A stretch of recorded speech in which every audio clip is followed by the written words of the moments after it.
El Chico. Muy cerca de la capital del estado se encuentra El Chico, congregación que tiene sus orígenes alrededor del siglo XVI, cuando llegaron los primeros habitantes españoles a esta localidad y se establecieron. La hacienda de Doña Leonor fue y es famosa aún. Sus tejas rojas, sus paredes color ladrillo y sus verdes enredaderas colgantes nos remiten a tiempos antiguos, cuya principal actividad económica era el cultivo de la caña para producir panela. Hoy día, tras esfuerzos de restauración, es un atractivo turístico del lugar. Bienvenidos a su programa Memorias de Veracruz. Soy el cronista Vicente Espino Jara y hoy trataremos un tema interesante en la región central del estado de Veracruz. Hablamos de la localidad del Chico, alguna vez cabecera municipal del municipio del mismo nombre. Para ello, hoy nos acompaña el doctor Luis Juventino García, que es investigador del Instituto de Investigaciones Históricas de la Universidad Veracruzana, pero sobre todo un enamorado de su tierra. Qué gusto que estés aquí, Luis, qué amable por tu presencia. Pues muchas gracias, maestro Vicente, le agradezco pues, la invitación para participar en este espacio y pues, compartir, ¿no?, algunas fotografías que pues, dan cuenta de la historia de El Chico, ¿no?, que fue en principio cabecera municipal del actual municipio de Emiliano Zapata, ¿no? Y bueno, comprende pues, varias localidades. Es un municipio territorialmente muy extenso, de los más grandes de Veracruz y pues con una gran diversidad que, bueno, al menos pues las fotografías son una pequeña muestra porque pues, es inabarcable, ¿no? Sí, es importante que recordemos que en la división territorial de 1825, cuando se constituye el estado de Veracruz jurídicamente mediante el modelo republicano, El Chico formaba parte de esa municipalidad, de esa, diríamos, de esa división territorial, y que bueno, justamente estamos viendo su templo central, que está dedicado ¿a quién? Pues en principio fue dedicado a la Inmaculada Concepción. Posteriormente, ya en el siglo XIX, cambia la dedicación a la Virgen de la Candelaria, ¿no?, que precisamente está por tener una fiesta importante. Y está, ¿no?, de fiestas. Y entonces pues la presencia de la Virgen es la que ya le da centralidad a ese espacio y comienza a marcar ya los contornos de lo que se volvería. Hay que comentar con el público que de los dos lugares en Veracruz donde se festeja la Virgen de la Candelaria con gran fiesta, pues es, aparte de Tlacotalpan, es la población del Chico. Y en este templo, y ahí estamos viendo, ¿verdad?, la imagen de la Virgen. Sí, efectivamente, ¿no? Es una fotografía, además muy interesante porque refleja también la disposición que tenía el altar antes del Concilio Vaticano II, ¿no?, que todavía es el altar tridentino, donde pues el sacerdote, quienes recordarán, oficiaba, ¿no?, de espaldas al pueblo y bueno, de frente al altar. Entonces ahí vemos, ¿no?, la Virgen ataviada, ¿no?, con sus mejores galas y pues el altar bien. Hay una historia en torno a esa Virgen.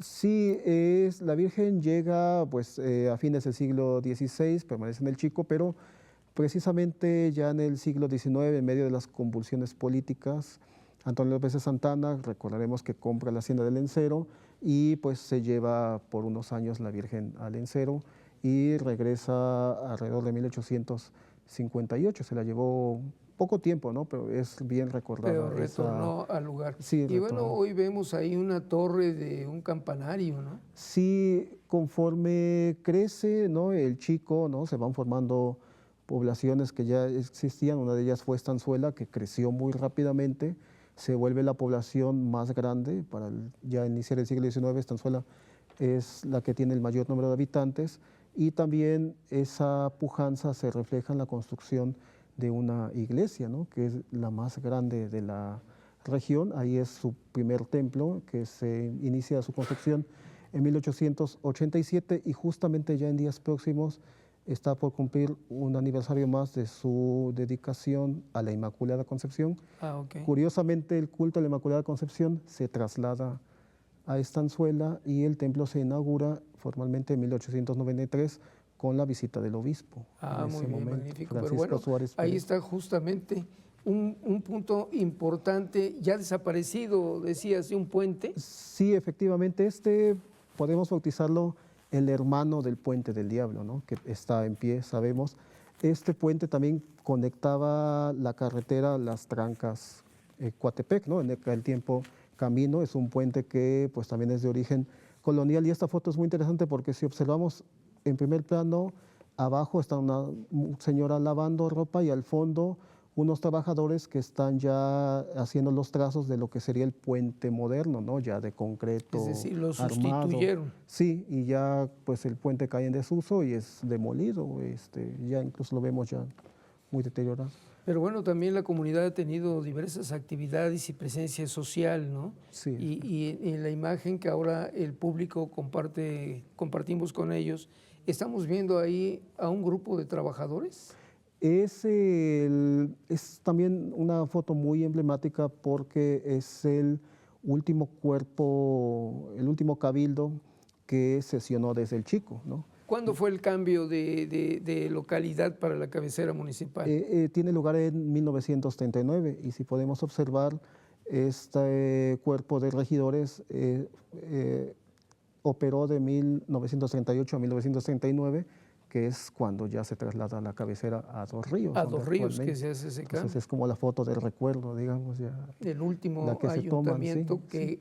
tuvo funciones en Exactamente. el Chico. Y bueno, ¿la casa de Cabildo todavía existe en el Chico? Existe, actualmente es el salón ejidal, el salón social, que también cumple, digamos, una función cívica que está frente justamente al parque y a la parroquia. Y aquí también estamos viendo a ediles, ¿verdad? Funcionarios municipales. Efectivamente, ellos ya están sesionando desde Dos Ríos, ¿no? Sabemos, bueno, Dos Ríos se improvisa la casa municipal, posiblemente inicia la construcción del palacio, pero bueno, aquí vemos todavía pues un edificio sencillo, ¿no? Donde está sesionando el cuerpo de regidores y bueno, esta es una fotografía de cómo estaba compuesto el alcalde, el síndico único, sus regidores, el tesorero, ¿no? De diferentes localidades. Sí, la estructura administrativa. Sí, aquí a lo mejor el planteamiento que yo tengo es la duda, ¿cuándo le cambian el nombre y se convierte en Emiliano Zapata? Sí, sabemos que en el contexto del México revolucionario tienen lugar dos procesos. Por un lado, digamos, el proceso anticlerical, ¿no? La política anticlerical del Estado mexicano, y por otro lado, había que establecer bien el proyecto revolucionario a través de la dotación de tierras, ¿no? A través del ejido. Entonces hay un decreto del gobierno estatal donde había que cambiar el nombre tradicional, el nombre antiguo, por nombres seculares, ¿no? Que lo emite héroes. el coronel Tejeda, ¿no? Exactamente. Que es cuando cambiamos de nombres a varias localidades, ¿no? Y entonces ellas tenemos ahí Emiliano Zapata. Mira qué bonita fotografía estamos viendo en este momento. Es de, bueno, una pintura al óleo que se basa en una fotografía del centro de Estanzuela. Ahí se puede ver al fondo el puente que observamos hace unos minutos, todavía en pie, y en amarillo la casa ejidal, que anteriormente funcionó como escuela, ¿no? En el siglo XIX fue la escuela municipal allí, y bueno, vemos la arquitectura, ¿no? Todavía de la época, y los predios. 1930 aproximadamente. Mira qué impresionante está el conducto del agua, ¿no? Sí, esta es la hacienda de Pacho, en los años 1930. Al fondo podemos ver al señor Manuel Gutiérrez Jofre, uno de los propietarios. Además, descendiente de Manuel R. Gutiérrez. Exactamente, ¿verdad? sí. El pedagogo. Efectivamente, es descendiente de él. Y bueno, aquí esta fotografía pues muestra la infraestructura de la hacienda, y además es un proyecto, ellos estaban gestionando un proyecto para traer agua del río Sordo y derivarla hasta la hacienda para movilizar la hacienda ha tenido algunos nombres diferentes, ¿verdad? Sí, en principio se llamó en su fundación Nuestra Señora de los Remedios. Por un tiempo en el siglo XVIII adquiere el nombre de San Cayetano Pacho, Pacho Nuevo también, y es restituido posteriormente el nombre de Nuestra Señora de los Remedios, Pacho, hasta el día de hoy. Y que es un lugar muy bello de recorrer, de visitar, ¿no? Sí. Una casa particular, desde luego, pero que tiene una gran riqueza en su estructura y en los campos, exactamente, ¿no? Llenos de café. Y su ecosistema, ¿no? Que es ahí un nicho ecológico. Y ahí está una estación de tren, ¿no? Que además también son hoy edificios que son patrimoniales del patrimonio ferrocarrilero, ¿no? Efectivamente, maestro, esta fotografía es de la localidad de Alborada, ya en los límites con el municipio de Coatepec, y bueno, observamos el ferrocarril interoceánico, y hay que recordar, hay que tener en cuenta que el ferrocarril atravesó todo el municipio del Chico y Emiliano Zapata hoy en día, ¿no?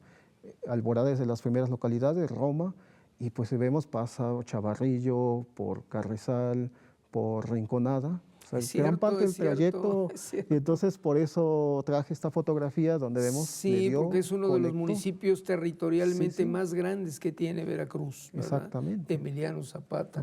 Pero bueno, también visitar la zona que acabas de señalar, todas estas poblaciones, a través del transporte público, ¿no?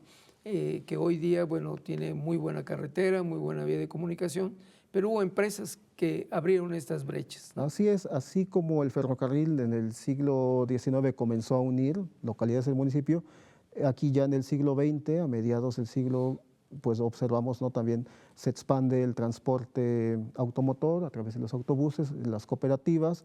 Primero llegó Estrella Azul, posteriormente la cooperativa La Azteca, y aquí la vemos, ¿no? Que conectó las diferentes poblaciones y rancherías con la capital del estado y también pues, con Coatepec, ¿no? Entonces, y que sigue siendo un camino muy bello de recorrer, ¿no? Entrar por las trancas y salir a Coatepec, ¿no? Es todo un paisaje, sí, claro. Además una riqueza.